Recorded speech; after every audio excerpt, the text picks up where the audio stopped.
Want to know the latest and hottest music hitting the airwaves? Don't be left out. Listen to the Golden State Media Concepts Music Podcast. Keith keeps you on the loop with everything you need to know from pop, rock, hip-hop, and the top 40. And we'll throw in news of your favorite artists, concert and tour dates, and so much more. Listen no further, because this is the gold standard in music podcast.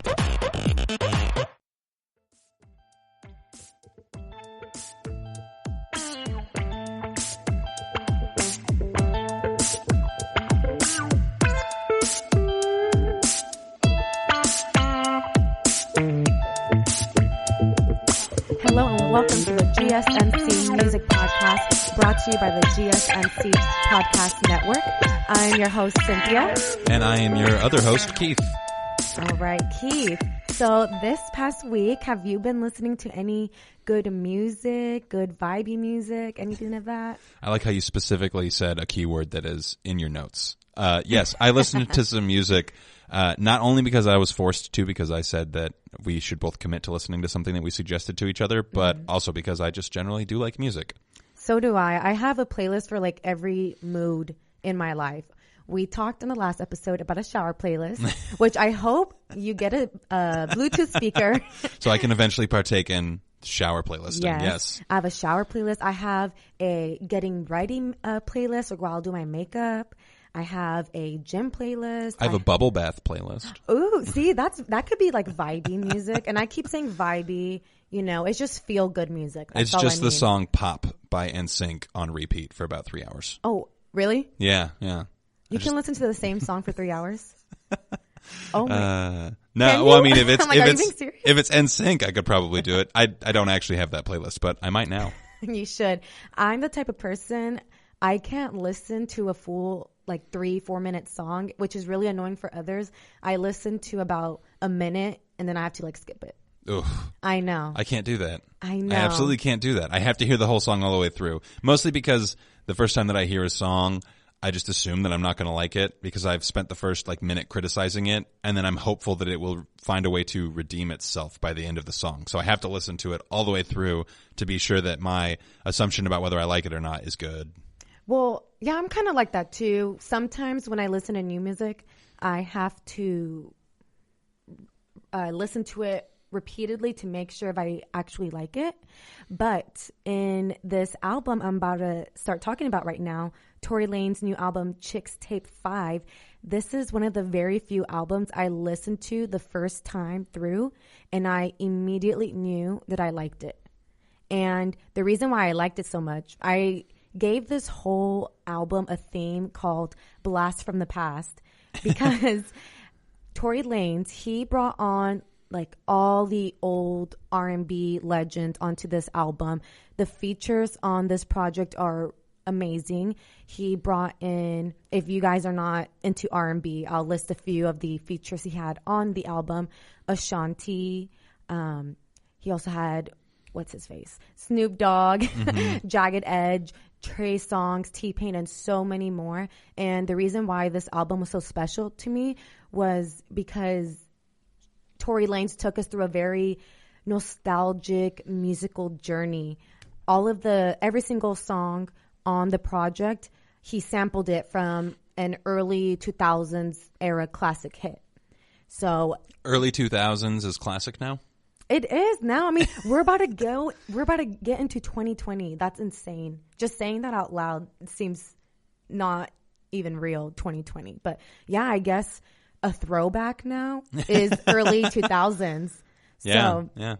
I know it's kind of crazy. But this Chicks Tape 5, it's a series. So he released the very first Chicks Tape back in 2011, and each one he has featured his favorite hits from the 2000s. So the Chicks Tapes, they're all remixes or classic songs that he sampled into and gave them like a new sound, I guess. And this album was just released this past Friday, November 15th. And I want to hear your thoughts, Keith. Is this kind of your realm of music, this type of like R&B early 2000s era? No, I'm not a big hip hop or rap person usually, or R&B. And in fact, I've been pretty, I guess, absent from listening to that genre for the last, I'd say, almost like 3 years. Why is that? I mean, it's just never something that I really got into. I was much more into like alternative music. I was a huge metalhead for a short period of time. So you can be sure that we'll make Cynthia listen to a metal record at least once or twice on this podcast. In middle school, I went through a little Hot Topic phase, and I listened to Hot Topic phase. I love feel that like phrase. a lot of girls went through like a mini Hot Topic phase where you wear like band T-shirts. I listened a lot back then to Paramore. That's alternative, right? Yeah, it's alternative. It's not metal, but it's alternative. Right. So I mean, I'm a little familiar with that territory. Okay. Yeah. Yeah. But anyways, and that's why today's show is going to be really interesting, because the music, even though it's hip hop, the albums that Keith introduced to me, I've never listened to that particular type of hip hop music, which we'll get into later. But moving on. Yeah. Can I first ask? So it's Tory Lanez, not like Tory Lanez. I thought it was Lanez. That's like, I feel like that's how you pronounce it in Spanish, like Lanez, but it's Lanez, Tory Lanez. I believe that's his stage name. I don't think that's his actual birth name, Tory Lanez. And throughout the album as well, there's a skit that plays throughout the entire album of this girl named Jaleesa, and she was actually featured in the previous Chicks tapes. So the skit follows, I think it was Chicks Tape 2, the very second one of the series. He's been using the same girl for the entire skit. Oh, okay. Yes, and he explained why. He says that sometimes, this is in an interview with Billboard, so he stated that sometimes music can be overwhelming for him just due to all the pressures of, being at the very top of your game. So he says doing skits is a cinematic relief for him. Yeah, yeah. Well, I kind of liked that element too. It reminded me a little bit of several of Eminem's first few records. Yeah. All had skits all the way through them. They were much more crass and lewd than the ones that Tory Lanez did. Right. But they also kind of helped to kind of tell a story. I didn't really quite catch on to the story in this record. I enjoyed it for what it is, I would say, but I didn't necessarily find it to be like super memorable. Like, I don't know if I'm going to, and this is just my opinion, I don't know if I'm going to go back to it necessarily to listen to it again. Back to listen to the album or back to the skit? The album as a whole. So, what I'm saying is in reference to the skits, like I didn't really feel a necessarily like continuous plot line through the entire thing. It did kind of serve as like stage setting at times, which I did like. And a lot of the beats and like you mentioned, the vibe of the record are all very cohesive. So I did appreciate that. I also liked the song titles. I thought those were pretty funny. I loved Jerry Sprunger. I thought that was a hilarious song title. That's one of my favorite songs on the album, and one of the more popular ones too right now. But yeah, Jerry Sprunger. I thought that was a very clever way of naming the song. A good play on words. And you should know that, Keith, because you name our episodes, so you're pretty good at that as well. And speaking still on the interview that Tory Lanez did with Billboard, he also explained to them why he chose Ashanti, which I love Ashanti. He chose Ashanti for the album cover because he believes that she is or was a very prominent figure in the music industry for the culture in the early 2000s. She was all over back then when MTV was poppin'. Is MTV not cool anymore? Well, I really liked it in the past because they would play all the music videos. So that's really how I got into R&B when I was in about 5th, 6th grade, watching all these R&B hip-hop music videos on MTV. I think that's a very memorable childhood moment for me and for many of my friends as well, because we all like the similar music, we all have similar music tastes. But as I was saying, Tory Lanez chose Ashanti because she represents the early 2000s era, and he quotes that she is a certified legend from the culture. Which she certified. is. Who certified her? Tory Lanez did. Okay. Does he have the licensing to certify? I don't know. Is he like a licensed notary? A licensed notary who can? I don't think so, but I mean, he's been in the music game for many, many years, so I'll take his word for it. Yeah, I will too. And on this note, we're going to take a really quick break, and when we come back, we're going to discuss a few of my favorite top songs in Tory Lanez album Chicks Tape. We'll be right back. Always on the go, but the day just won't be one without your Hollywood fix. Let Golden State Media Concepts Entertainment Podcast take care of that. An all-inclusive look of pop culture.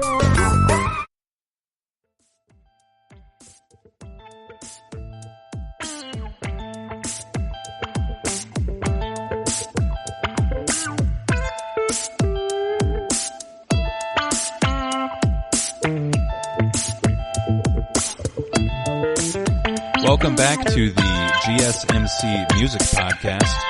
As we were leaving on the break, Cynthia was getting ready to tell us about her favorite tracks off of the new Tory Lanez album, Chicks Tape 5. Mm-hmm. So what were your favorite tracks, aside from Jerry Sprunger, which is probably one of the best titled tracks on the whole record? Absolutely. And that was actually the very first record that Tory Lanez recorded for the project. And because of that feature with T-Pain, that helped Tory Lanez get the rest of his features for the album. So it gave him cred, as it were. Exactly. Yes. Well, I mean, especially like for not just R&B, any like older musicians, OG legends, it's kind of intimidating, I would assume, as a newer artist to ask someone who's been in the game for many years, like, hey, can you hop on my track and, you know, to make it sound better, because that's essentially what he did. He went to Snoop Dogg, Pretty Ricky, Slime, like all of those artists are from the past, which they're still relevant today, but it is hard to sample songs that were hits back then, and then you pretty much have to make it better now. Yeah. So I feel like that's the most challenging part, and that's good that Jerry Sprunger was the one that kind of helped him kick the whole project off. So my second favorite song from the album was The Take featuring Chris Brown, which sampled Chris Brown's Take You Down, that's a love-making classic. That really is. In a video. The Marvin Gaye of the 2000s, as it were. Yeah, it is. And the reason also why that song was really hard to sample is because Take You Down is highly successful, and Chris Brown did a really sexy, like, grinding. It was at one of his concerts. There's a video of Chris Brown singing Take You Down in his concert, and he starts, you know, he's a dancer. He started doing all these like crazy moves, and the girls are like screaming in the stands. Mm-hmm. And so I think the boys could scream too if they wanted to. Yeah, they can. Yeah. Which, quick question. So Chris Brown is okay again?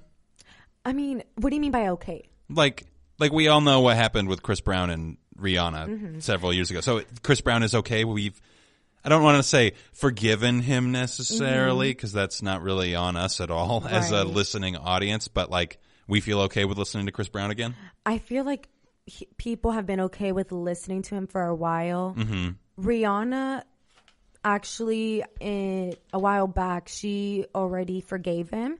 I read an article through Twitter that Rihanna's already past that.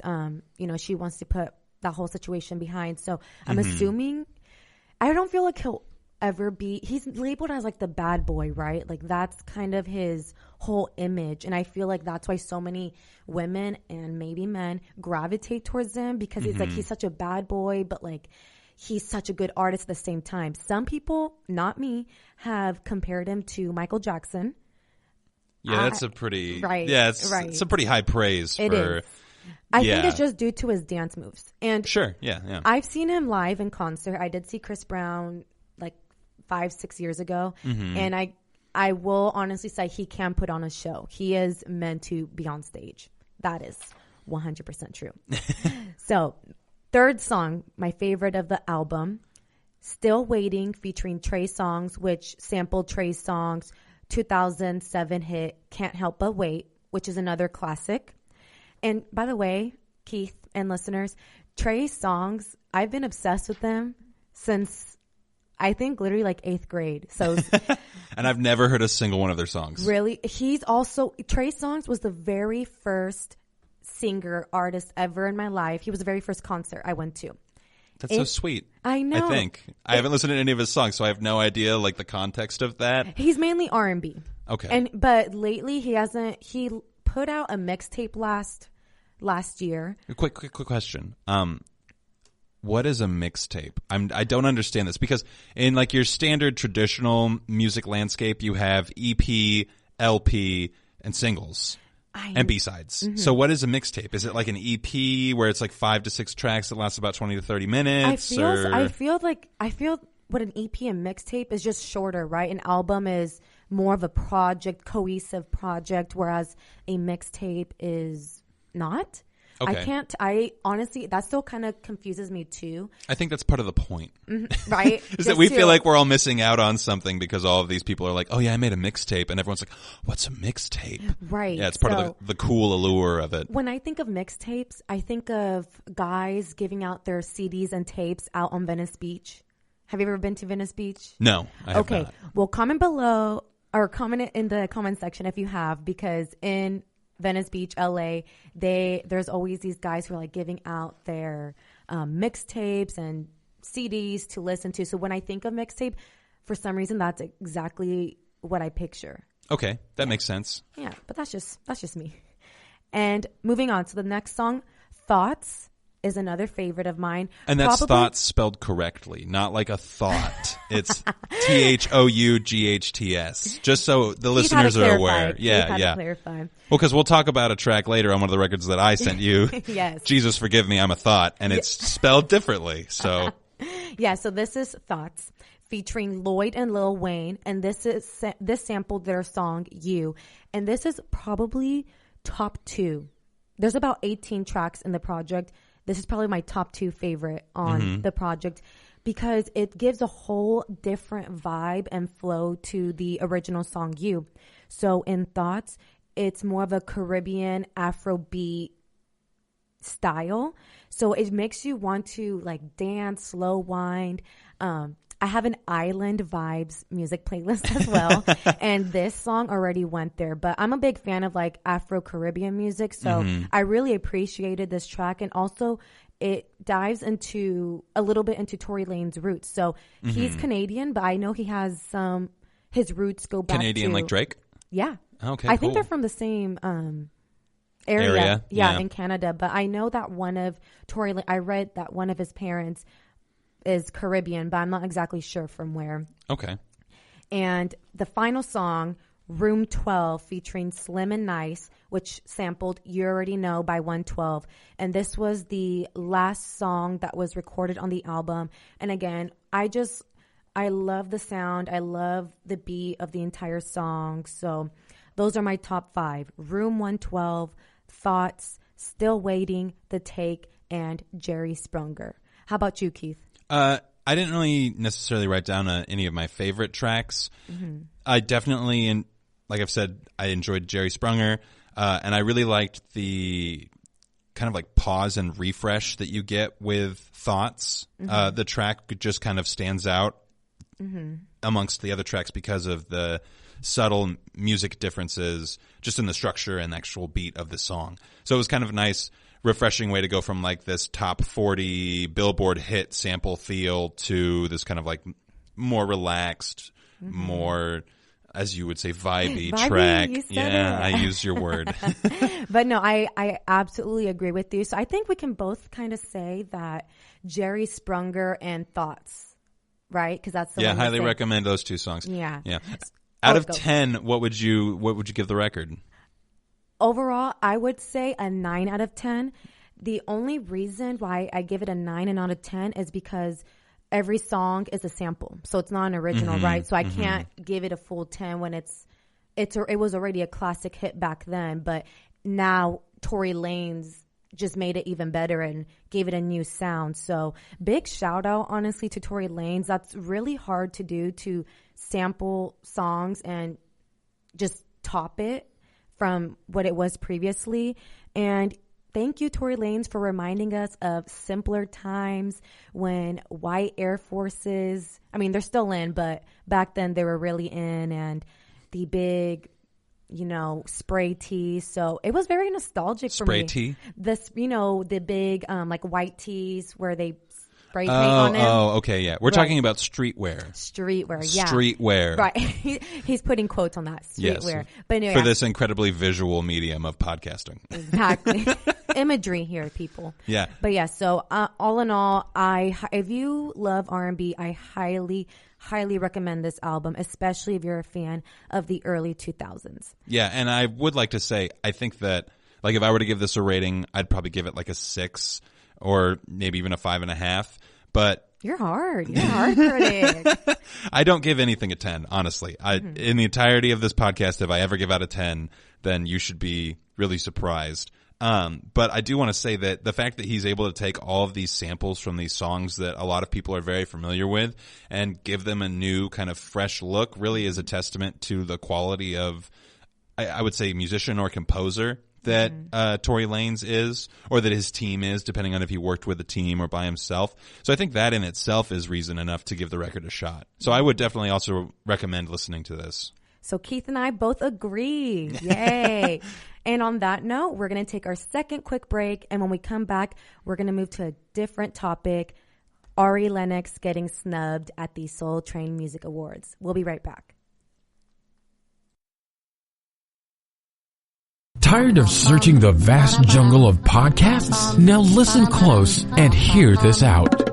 There's a podcast network that covers just about everything that you've been searching. Hey! The Golden State Media Concepts Podcast Network is here. Nothing less than a podcast bliss with endless hours of podcast coverage. From news, sports, music, fashion, cooking, entertainment, fantasy, football, and so much more. So stop lurking around and go straight out to the Golden State Media Concepts Podcast Network. Guaranteed to fill that podcast itch. Whatever it may be. Visit us at www.gsmcpodcast.com. Follow us on Facebook and Twitter, and download us on iTunes, SoundCloud, and Google Play.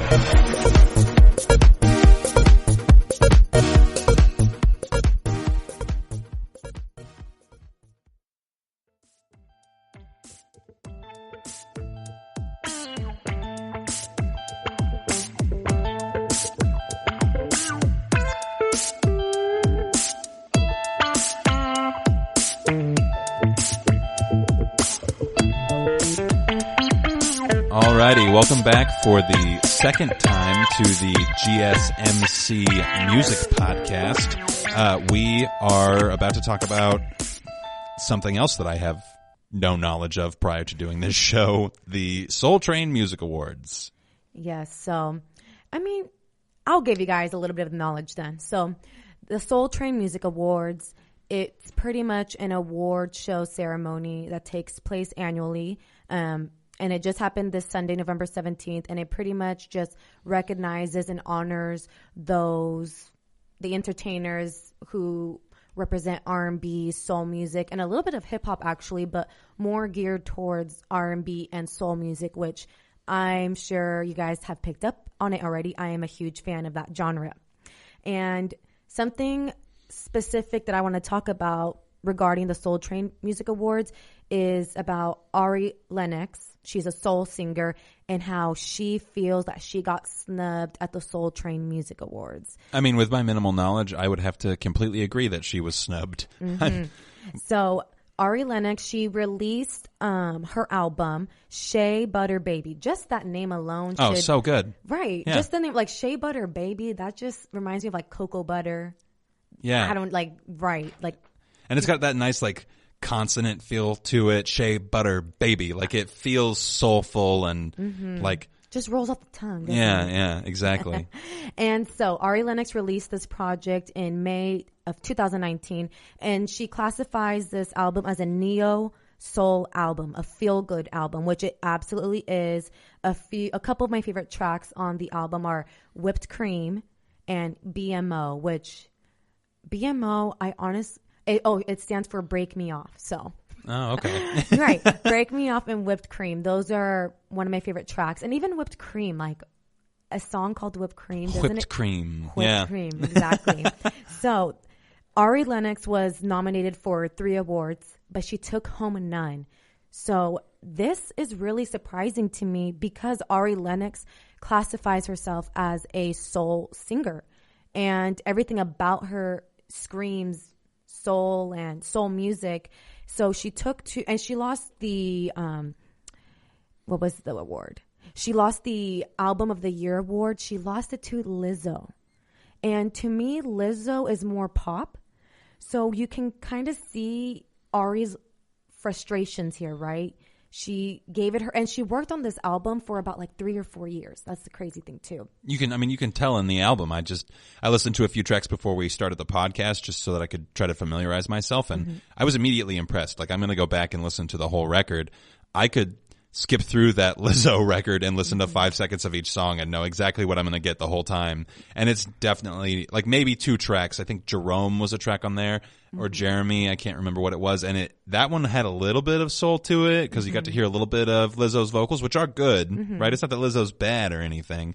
It's just that if you're looking to define what soul music ought to look like in the future of that particular genre, I would say that Ari Lennox really nails it, and Lizzo she's doing her own thing, right. Which is good, but it's just not.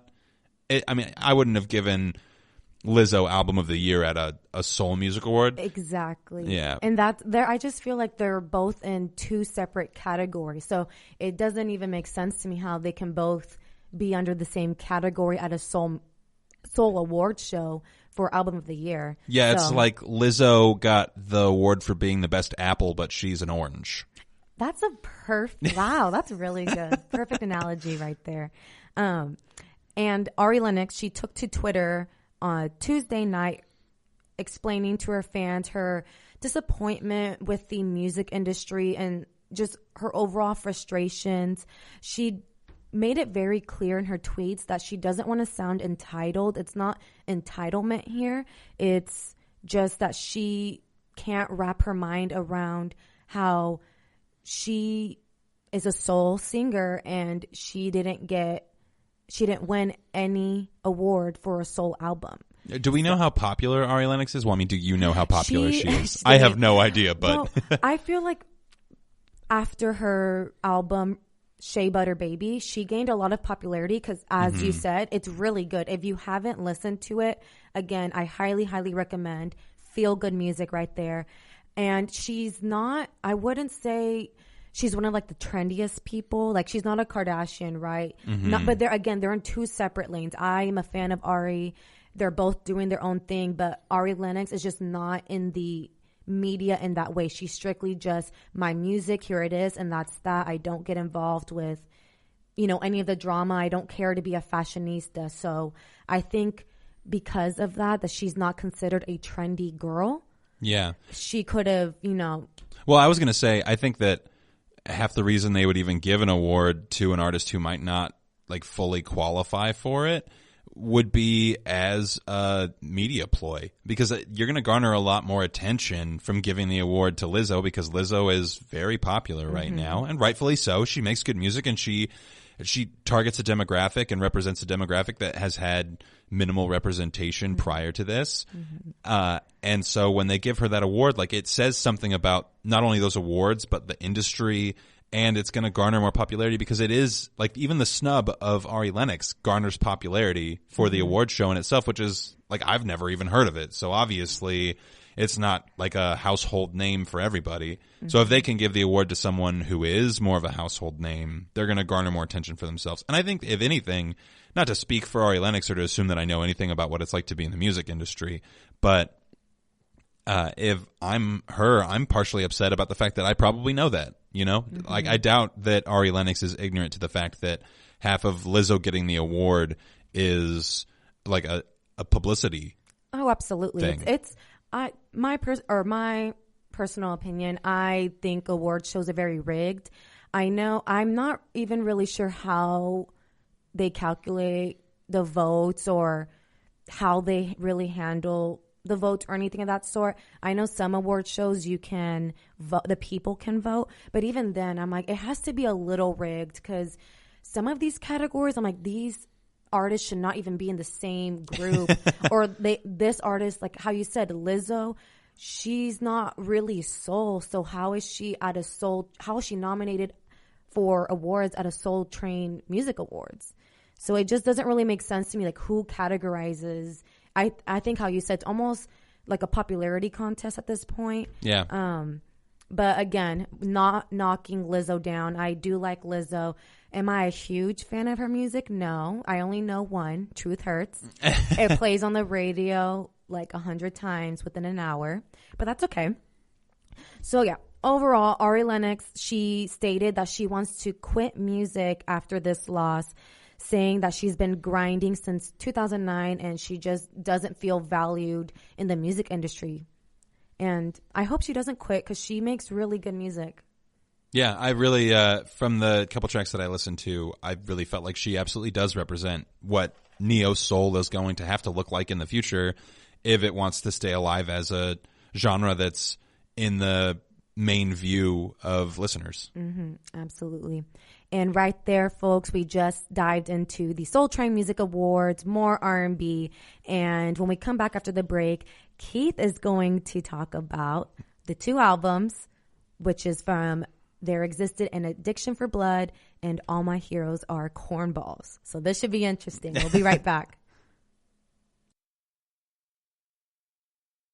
Watching TV has changed over time. Streaming has become the new norm. That's why Golden State Media Concepts television podcast dives headfirst to the world of cord cutting. Want to be on the loop of what's hot in Netflix? Or if it's not a preference, what about original shows in Hulu? We've got you covered. Join us as we fill in the blank and talk about movies to stream and what show you should be binging. This is the Golden State Media Concepts television podcast.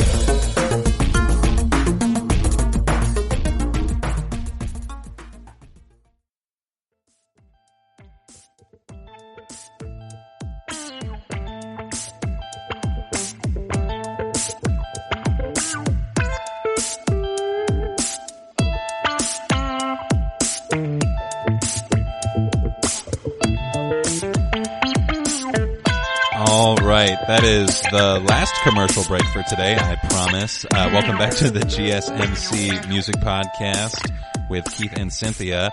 And it is my turn to talk about something that Cynthia doesn't have a ton of prior knowledge about, which I'm honestly a little surprised, but not super surprised that you haven't heard of, have you heard of either of these artists prior to us?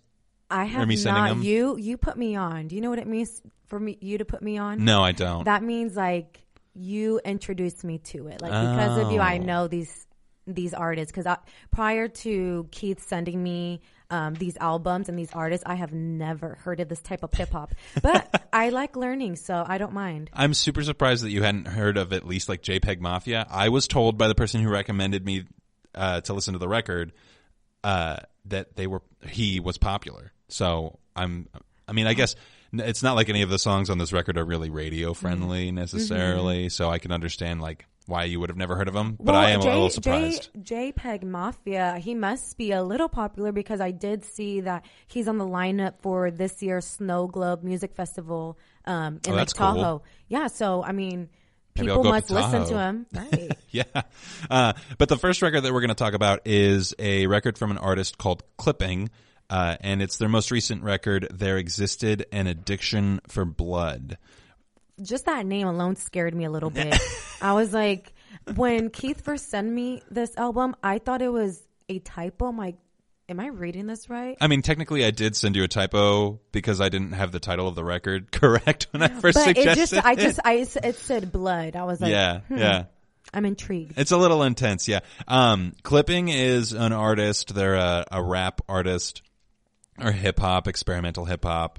I think they're being called like horror rap now is kind of the genre that they're falling into. That's the vibe I got. Definitely horror. I was a little scared listening. Yeah, so you put on here that based on a 70s vampire film. So that's interesting. What did you find out about that? I can't remember the article I was reading, but this project, there existed an addiction for blood by clipping. Even just the name speaks a little bit of vampire to me. Yeah.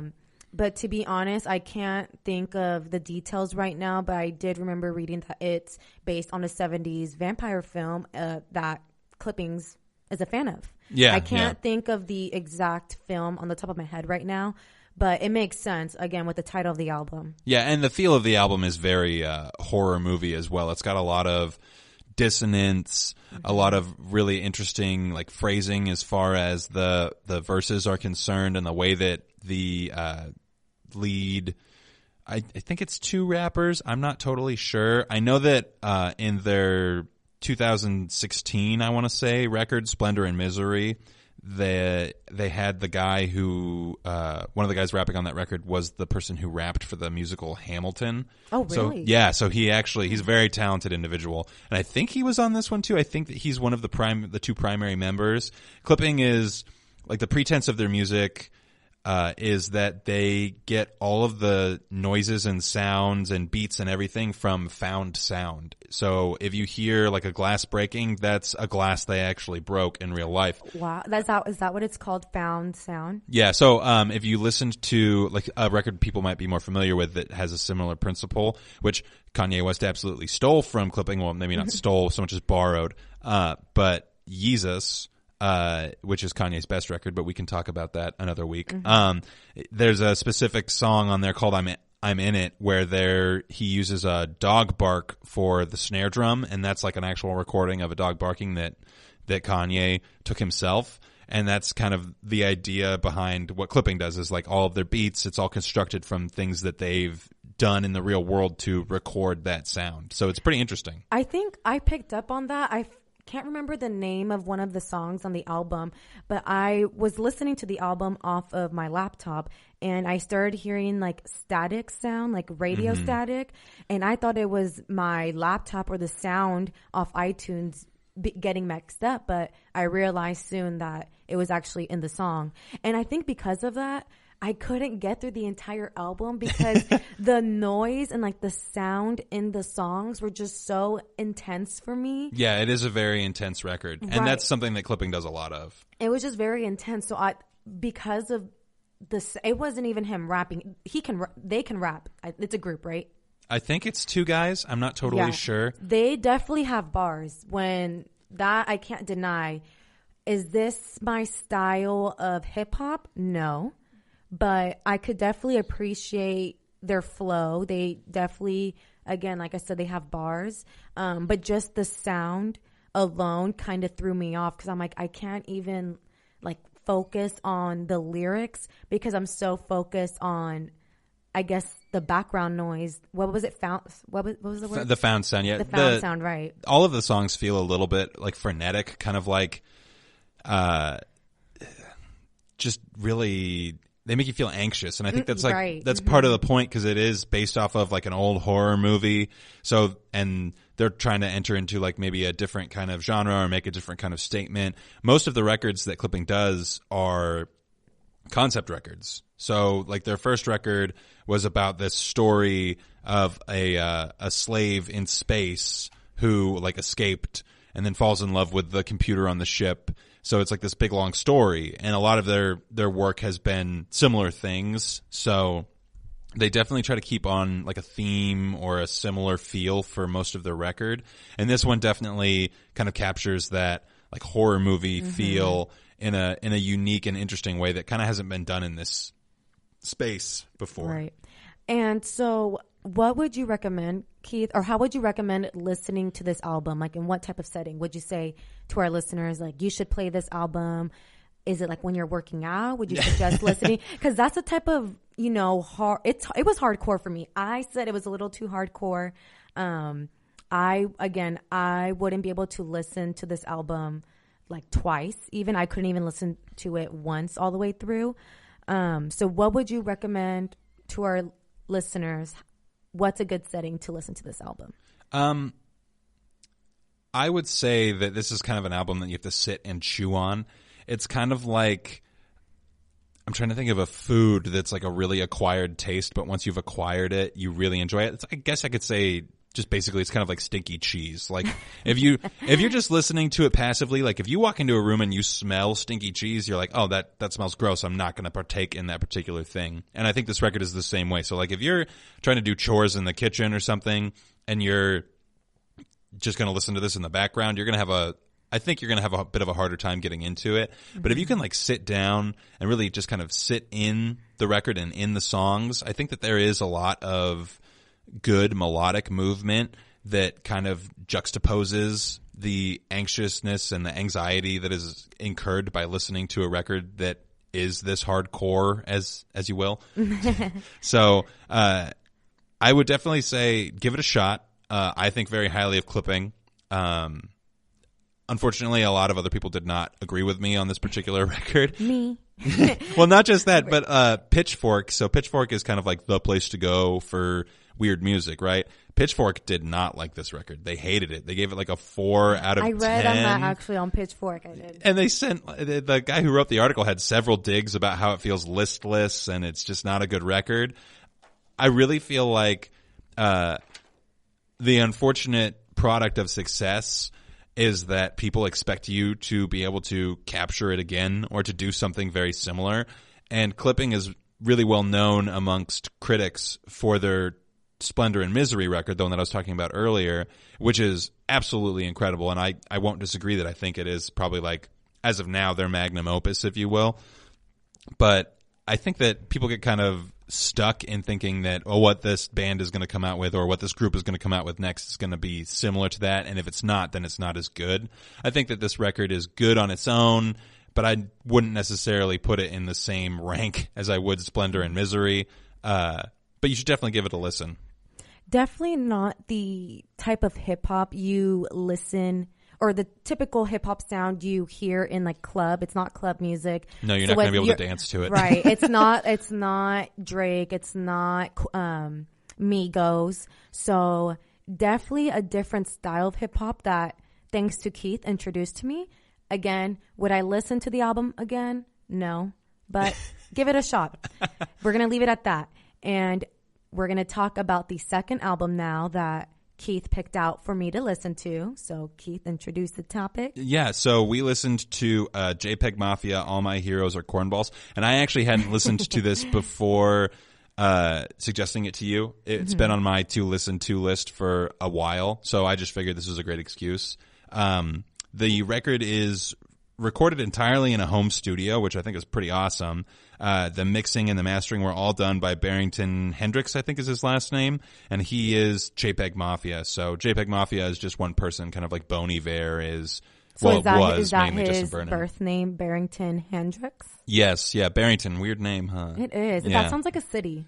Like I'm thinking, oh, I'm from Barrington, California. Yeah. Oh, I don't don't know. A place. But. I was going to say like Barrington, Georgia. It sounds like something southern, maybe. Right. Yeah, definitely not a Cali city. Yeah. As far as like critical reception, as of right now, critics really love this record. I really liked it as well. We talked earlier in the episode about the importance of titling your tracks in a memorable way. And I mentioned that like the opening track on this record is called Jesus Forgive Me, I'm a Thought, which is just hilarious. That's something I noticed with this whole project. The names really captured my attention. Even just the title of the album, All My Heroes Are Cornballs. That was hilarious. Yeah. So very clever. Every single song on the track is pretty memorable just because of the name. There's another one too. My Slimy Waifu? Because I love that one. There was one, Papi, I Missed You. Yeah, Papi, I Missed You. I loved that track. That was Papi, that was really good. And then there was also there was BBW. And then the one that it has a cuss word in it. So it's B something tear gas. Oh, Basic Girl Tear Gas. Yeah. Basic Girl Tear Gas. So is that the one where he samples I don't know what the song is, but it's the one that I Don't Want No Scrub, and he like does it real slow and creepy. Yeah. So that one I will definitely say probably my favorite song just because he did sample No Scrubs. And so JPEG Mafia's album compared to the one we were just previously talking about, Clipping, I definitely liked JPEG Mafia a lot more. Yeah. And I think it's just easier to listen to. Just the sound itself was easier on the ear. Yeah, it's not as experimental. Mm-hmm. I would go back and listen to a few of the songs again. I didn't. Again, it's not. You're expanding my horizons here in the hip hop world. Would I listen to the album again? Yeah, just to make sure. Like, do I really like this song? This is an album I have to kind of listen to over and over again to decipher which songs I'm going to add to my playlist. Yeah, and some of these songs are actually pretty radio friendly. Like the last track on the record is like borders on dancey. Like I could see people dancing to it, which I think is really cool because a lot of what JPEG Mafia does is he kind of considers it to be punk rap, where he wants to make a punk rock song without guitars. I think is one of the statements that he's made about the songs on the record. And I think he does a pretty good job of accomplishing that. He meets all of the minimal requirements. He definitely makes some political statements, and definitely has a couple references to his time in the military, and it really effectively captures like tropes that you would hear in like pop punk or punk songs and transfers them over to this genre that he's really good at. I really enjoyed the record. Yeah, I actually read that, it might have been actually on Pitchfork, that JPEG Mafia wrote or started writing songs while he was deployed in Japan, while he was in the military. So I thought that was pretty interesting because how you said he does make some references in his music about his time spent in the military. Again, what would you rate this project out of a 10? I would give this record like a 7.5 or an 8, which is pretty high marks for me. Normally, most of the things I rate are going to sit in between like 5 and 7. So I would definitely say this is above average, and I highly recommend it. I really enjoyed it, and I think that it is a really good take on like classic tropes with a new twist. Mm-hmm. I agree. No, I didn't absolutely hate it. I would rate it a 5 in my book. Just a 5? A 5, right. And it's just because I'm not familiar with this style of hip hop, so I think I just need to get a little more accustomed to this flow, and maybe I'll get it up to a 7 next time. Who knows? But ladies and gentlemen, that's going to wrap up today's episode. We discussed Tory Lanez R&B drama in the soul drama in the Soul Train Music Awards, and a little bit of hip hop album reviews. Please give us 5 stars. Like and subscribe. All of that good stuff. We love the nice comments. And you will catch Keith and I at next week's episode at GSMC Music Podcast. Thanks for listening. You've been listening to the Golden State Media Concepts Music Podcast, part of the Golden State Media Concepts Podcast Network. You can find this show and others like it at www.gsmcpodcast.com. Download our podcast on iTunes, Stitcher, SoundCloud, and Google Play. Just type in GSMC to find all the shows from the Golden State Media Concepts Podcast Network, from movies to music, from sports to entertainment, and even weird news. You can also follow us on Twitter and on Facebook. Thank you, and we hope you have enjoyed today's program.